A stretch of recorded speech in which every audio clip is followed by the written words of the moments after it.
नमस्कार। चलिए आज सीधे कार्टून्स की एनिमेटेड दुनिया में चलते हैं और भारतीय मिडिल क्लास परिवार की उन मजेदार और एकदम सच्ची कहानियों को देखते हैं जिन्हें देखकर लगेगा कि अरे ये तो अपनी ही कहानी है।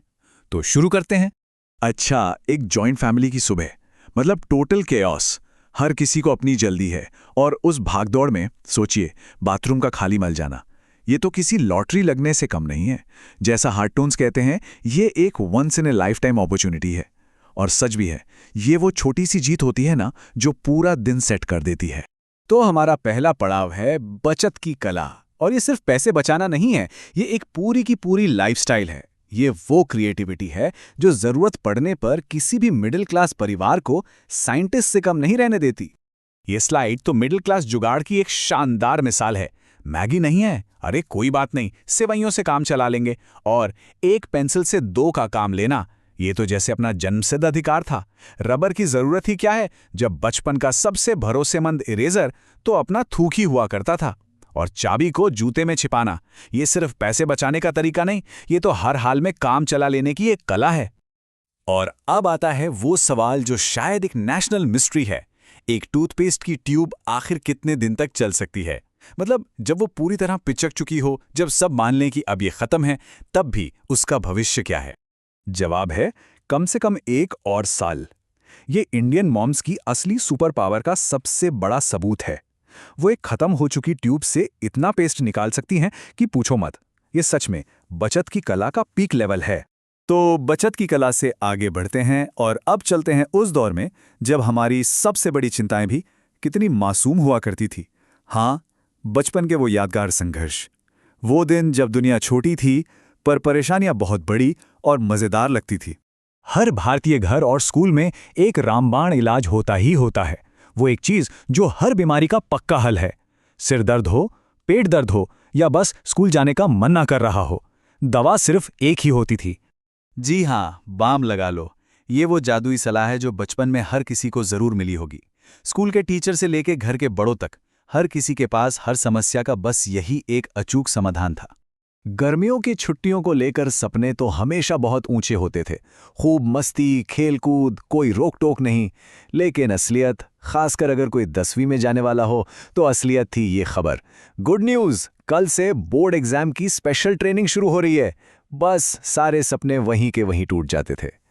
बचपन की इच्छाएं भी कितनी सीधी साधी होती थीं। बस एक बेंटेन वाली घड़ी मिल जाए और लगता था जैसे पूरी दुनिया अपनी मुट्ठी में आ गई हो। मैं इससे एलियन बन जाऊंगा और फिर इधर उधर भागूंगा। खिलौनों के लिए की गई ये जिद आज भी याद करके हंसी आती है ना? अब बात करते हैं उस चीज की जिसे समझना साइंस के लिए भी थोड़ा मुश्किल है। इंडियन पेरेंट्स का अनोखा लॉजिक। उनका दुनिया को देखने का एक ऐसा तरीका है जो कभी हैरान करता है और कभी बस हंसा हंसा कर लोटपोट कर देता है। इसका सबसे क्लासिक उदाहरण तो मैगी से जुड़ी ये कहानी है। मैगी एक इच्छाधारी कीड़ा है जो तुम्हारे पेट में जाकर बड़ा हो जाता है। बच्चों को जंक फूड से दूर रखने के लिए इतनी क्रिएटिव कहानी शायद ही कोई और सोच सकता है। और ये है एक पिता का लॉजिक। एक्सीडेंट के बाद हमदर्दी नहीं बल्कि एक कड़वा सबक। अस्पताल नहीं, मैं तुझे टैटू आर्टिस्ट के पास ले जा रहा हूं तेरे हाथ पर पायलट लिखवाने। ये गुस्सा और चिंता जताने का एक ऐसा तरीका है जो सिर्फ इंडियन डैड ही अपना सकते हैं। यहाँ भारतीय परिवारों का एक और मजेदार पहलू देखने को मिलता है। पति से गलती हो गई कि वो बरगंडी की जगह काला हेयर डाई ले आएं, लेकिन शिकायत के तुरंत बाद ही उन्हें मासूम बताकर माफ भी कर दिया जाता है। आदमी लोग बहुत मासूम होते हैं, ये लोग हरकतें करके भूल जाते हैं।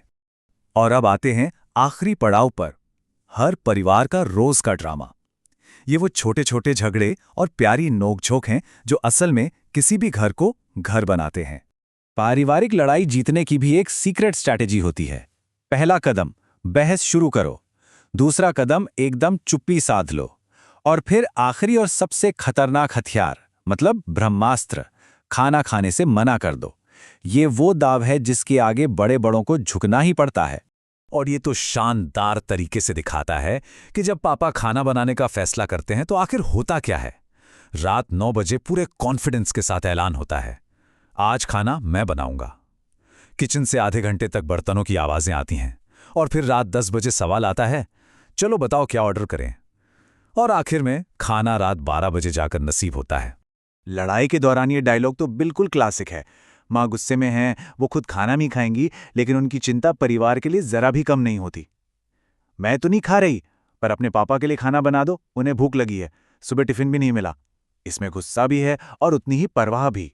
तो भाई हार्ट टून्स की इन कहानियों के जरिए एक सवाल तो बनता ही है, इन मजेदार, थोड़े अजीब और प्यार भरे पलों में क्या कहीं ना कहीं अपने परिवार की भी एक झलक दिखी?